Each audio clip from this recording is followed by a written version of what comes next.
So that version I've used an octave instead of the seventh there.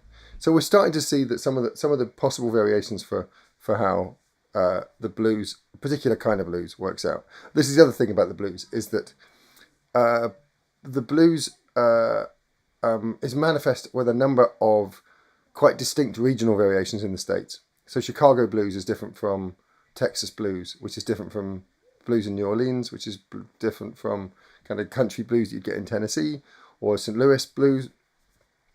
That there are different blues scenes and they have different levels of certain kind of aspects of it. So we have major and minor pentatonics. These will be written out in the accompanying PDF. They have a certain sound to them. The major pentatonic is happy, the minor pentatonic is sadder.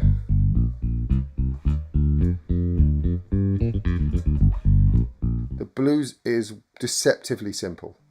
It feels like you go, oh, well, once I've got these licks and these 4 bass lines.